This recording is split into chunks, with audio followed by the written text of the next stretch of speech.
Hi, everybody. I am going to give you some directions for the week 4 practice assignment, waves. Okay.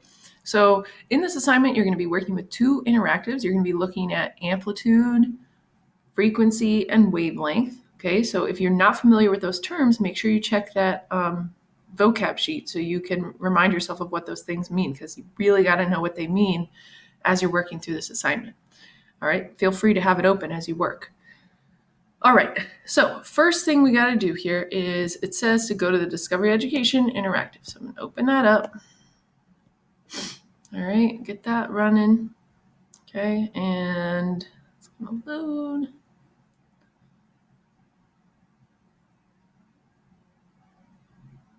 And use resource. All right, the wave is going to start. So it says, describe how the wave changes when you adjust each of the following sliders. Use your answers to support the descriptions of what you observe. So you got to make the amplitude high and low here, and then you're going to decide which one you think has more energy. Something that's high amplitude wave or something that is a low amplitude wave. So ask yourself which one of those is higher energy. Then you move on to frequency, okay? And you're making observations about when the frequency is high versus low. And you're going to make sure you want to pay extra attention to the relationship between wavelength and frequency. Okay, now look what happens when I put the frequency high versus when I put the frequency low.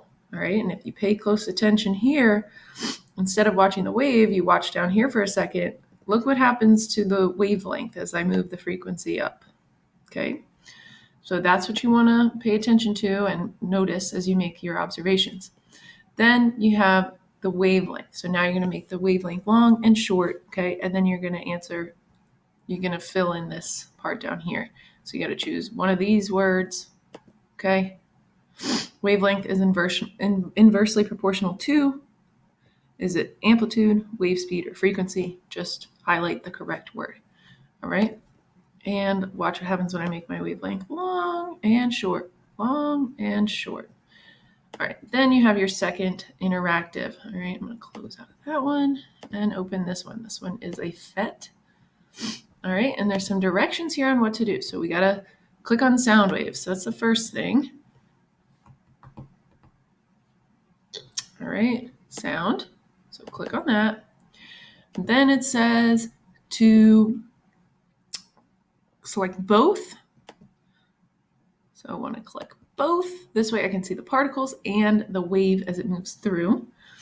Then it says to click play tone, which is right here. Play tone. This way, if you can hear it, it'll actually play the sound, okay? And then you want to leave everything else alone, and we're going to click the green button to start the wave. So you got to think about what medium the wave is moving through, okay? Make sure you check that vocab sheet. If you don't remember what medium means, use that vocab sheet. It's a resource we gave it to you as a resource for a reason. Okay, oops, where did I go? Here we go.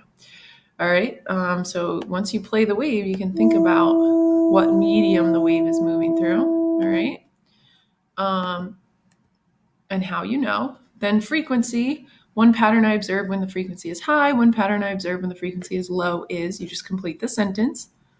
And then for this part down here, you choose increase or decrease and increase or decrease, okay? Make sure you choose one. You can either highlight the word you want to keep, you can just delete the word you don't want to keep, whichever works for you.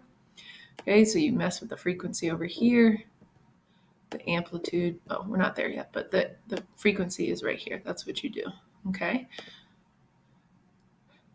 Then you mess with the amplitude, okay? So you're going to pay attention to the amplitude once you click play, so you can make the amplitude as high as possible, okay, versus a lower amplitude, okay? And you want to think about what happens to the energy of that wave, okay? Now, that is all that we have. So make sure you email your teacher with questions, okay?